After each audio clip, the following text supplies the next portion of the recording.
رضی اللہ تعالیٰ عنہ رومیوں کے ساتھ جنگ کرنے کے لیے جا رہے ہیں۔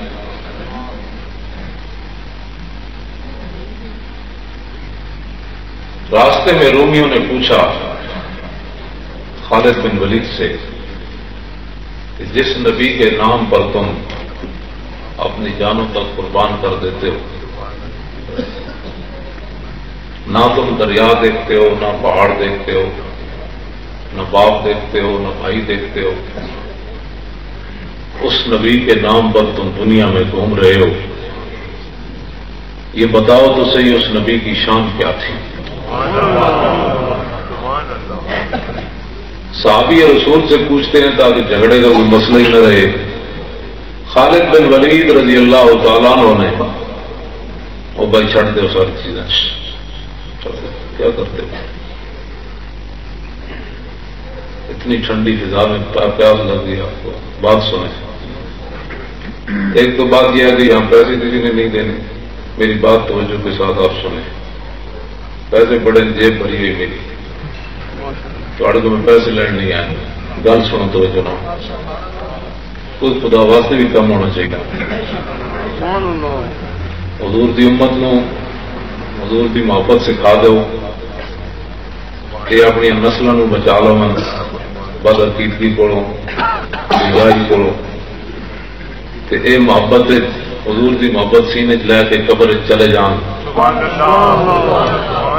اعلی حضرت فرماتے ہیں لحد میں عشق رخ شاہ تداؤ لے کے چلے، اور اندھیری رات سنی تھی چراغ لے کے چلے۔ یہ چراغ اگر آپ کے سینے میں روشن ہو گیا، میری بات کسی کو سمجھ میں آ گئی، اور اس نے پھر ساری زندگی اپنے منہ کو تالا لگا لیا، اس نے اپنے آقا و مولا کے خلاف کبھی زبان نہ کھولی، تو میری تقریر کی قیمت پڑ جائے گی۔ نعرہ تکبیر، نعرہ رسالت، نعرہ رسالت، نعرہ حیدری، غلام ہے غلام ہے غلام یہ رسول میں جشن عید میلاد النبی۔ بہت ہی بے ادبی کا دورہ ہے۔ جس آدمی کا کوئی کام نہ ہو، بسم اللہ بھی سیدھی نہ آتی ہو، کلمہ شریف بھی پڑھنا نہ آتا ہو، وہ بھی چند آدمی بیٹھ کر حضور کے علم پر بات کرتے ہیں، حضور کے اختیارات پر بات کرتے ہیں، حضور کے تصرفات پر بات کرتے ہیں۔ ان کو پتہ نہیں ہے کہ کتنی نازک بارگاہ ہے یہ۔ عزت بخاری کہتا ہے کہ ادب کا حیث زیر آسماں از عرش نازک تر، کہ آسمان کے نیچے سب سے نازک بارگاہ رسول اللہ کی ذات ہے۔ اور نفس گم کر کبھی آیت جنید و با یزیدی جا، عزت بخاری نے بہت نیچے آ کر بات کی ہے۔ اصل شعر یہ ہونا چاہیے تھا کہ نفس گم کر کبھی آیت ابو بکر و عمر ہی جا۔ جنید و با یزید تو بہت بات کے لوگ ہیں، ابو بکر و عمر بھی بارگاہ رسالت میں سانس گم کر کے بیٹھتے تھے کہ کہیں سانس بھی اونچا ہو گیا تو اعمال برباد نہ ہو جائیں۔ نعرہ تکبیر، نعرہ رسالت، نعرہ رسالت۔ اقبال کہتا ہے کہ عشق او سرمایہ جمعیت است۔ آج دنیا امت مسلمہ کی تباہی اور بربادی یہ ہے، یہ فرقے فرقے تبھی پیدا ہوئے ہیں۔ اقبال کہتا ہے امت مسلمہ جمع کس نقطے پر ہو سکتی ہے؟ اقبال کہتا ہے عشق او سرمایہ جمعیت است، اور ہم جو خون اندر عروق ملت است۔ کہتا ہے امت اگر جس نقطے پر جمع ہو سکتی ہے تو وہ محبت رسول پر ہو سکتی ہے۔ اور اقبال کہتا ہے یہ محبت رسول مسلمانوں کے لیے کیسے ہے؟ کہتا ہے جس طرح رگوں کے اندر خون کا ہونا ضروری ہے زندگی کے لیے، اسی طرح امت مسلمہ کی زندگی کی رگوں کے اندر عشق رسول کا ہونا ضروری ہے۔ اور دوسری جگہ اقبال کہتا ہے در دل مسلم مقام مصطفیٰ اور آبروئے ماز نام مصطفیٰ۔ اقبال کہتا ہے یہ دل تو اللہ تعالیٰ نے بنائے ہی اس لیے ہے، اس دل میں حضور کی محبت ہونی چاہیے۔ اور آگے پھر اقبال بہت آگے کا آدمی ہے، لوگوں نے سمجھا ہی نہیں ہے اقبال کو. اقبال بہت آگے کا آدمی ہے، لوگوں نے صرف چین اور عرب ہمارا ہے، ہندوستان ہمارا ہے، بس اقبال کو یہی سمجھا ہے. حالانکہ اقبال ایسا آدمی نہیں ہے. اقبال تو بہت آگے کی بات کرتا ہے. اقبال کہتا ہے چوں بنام مصطفیٰ خانم درود از خجالت آبمی گردت وجود. کہتا ہے جب میں رسول اللہ پر درود پڑھتا ہوں صلی اللہ علیہ وسلم تو میں شرمندگی سے پانی پانی ہو جاتا ہوں. کیوں؟ کہتا ہے عشق می گوید اے محکوم غیر سینہ تو از بتا مانند غیر. اقبال کہتا ہے جب میں پڑھتا ہوں نا درود تو میرا عشق رسول یہ کہتا ہے کہ وہ تو غیروں کا غلام ہے اور دعوے محبت رسول کے کرتا ہے. تیرا سینہ تو بت خانہ بنا ہوا ہے، اس میں ہزاروں چیزوں کی محبتیں ہیں اور دعوے کو محبت رسول کے کرتا ہے.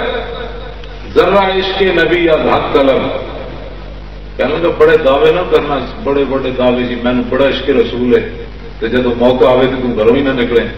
عشق رسول تو موقع آئے تو رشتے داری بھی نہ چھڑ سکیں. موقع آئے تو جناب مجلس بھری ہوئے تو شرمے نہ انگوٹھے بھی نہ چومے کہ جی پتہ نہیں یہ جائز ہے کہ ناجائز ہے. اور موقع ہے تو کھڑے ہو کر صلاۃ و سلام بھی نہ پڑھے تو دعوے تو محبت رسول کے کرے. اقبال کہتا ہے تا ندارت از محمد رنگ و بو، جب تک تو اپنے دل میں محبت رسول نہیں سجاتا اور سارے بتوں کو سینے سے نہیں نکالتا تو از درود خود میالا نام ہو، پھر درود پڑھ کر حضور کے نام کو میلا نہ کیا تھا.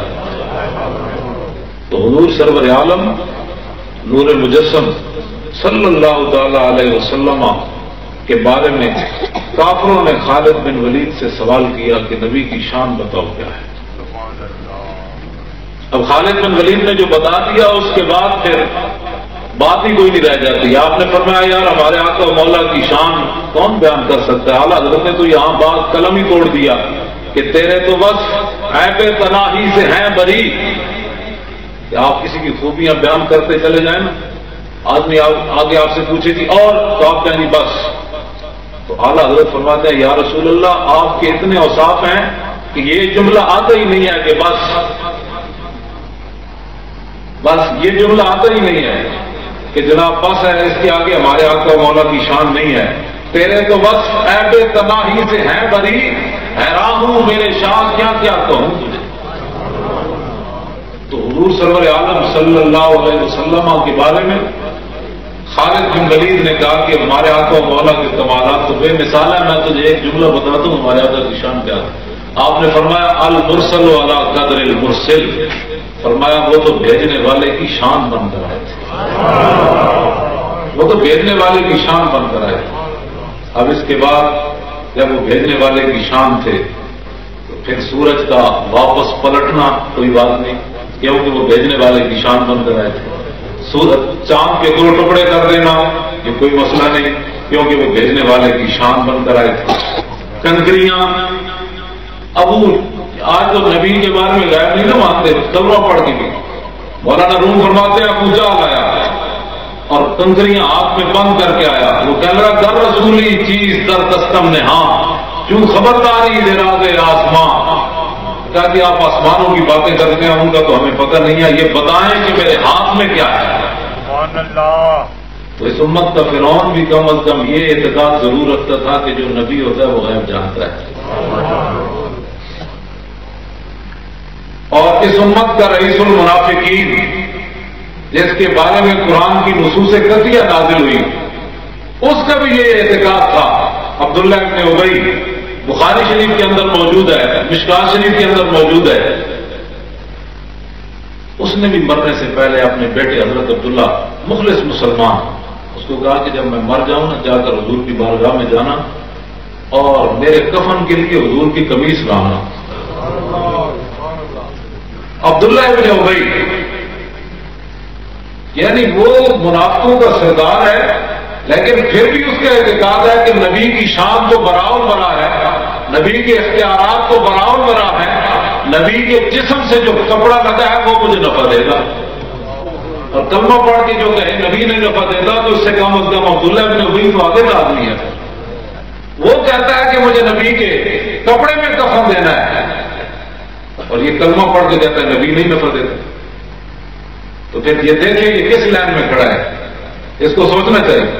امام الانبیاء حضرت الحضور علیہ السلام نے ایک قمیص نہیں دی، 2 دی، بلکہ اس کو قبر سے نکال کر اس کے منہ میں لابدان بھی حضور نے ڈالا۔ سبحان اللہ، یہ خلق عظیم ہے۔ تیری ہر ادا پہ جاں فدا، مجھے ہر ادا نے مزہ دیا، کوئی تجھ سا ہوا ہے نہ ہوگا شہاب، تیرے خالق کے حسن ادا کی قسم۔ نعرہ تکبیر، نعرہ رسالت، جشن عید میلاد النبی، راہان مصطفیٰ۔ حضرت عمر رضی اللہ تعالیٰ عنہ سے قابو نہیں ہوا، یعنی قابو ان سے نہیں ہوا، وہ عرض کی حضور آپ کس کا جنازہ پڑھانے لگے ہیں؟ یہ کون آدمی ہے آپ پتہ ہے کس کا جنازہ پڑھانے لگے؟ حضور نے مسکرا کے فرمایا مجھے پتہ ہے میں جس کا جنازہ پڑھانے لگا۔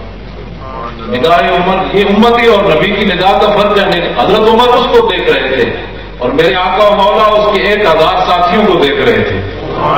اس کے 1000 ساتھی، انہوں نے سوچا یار یہ ہمارا جو سرکردہ ہے گرو، یہ مرنے کے بعد اگر نبی کے کردے کا محتاج ہے تو ہمیں اس نے غلط راستے پر لگایا رکھا، اگر مرنے کے بعد ہی اس نبی کا ہم نے محتاج ہونا ہے تو زندگی میں کیوں نہ غلام بن جائے۔ تو 1000 منافقوں نے دل سے حضور کو مان لیا۔ شفیع و حاکم و مختار مان ان کو دنیا میں، شفیع و حاکم و مختار مان ان کو دنیا میں، قیامت میں یہ سب کچھ دیکھ کر مانا تو کیا مانا۔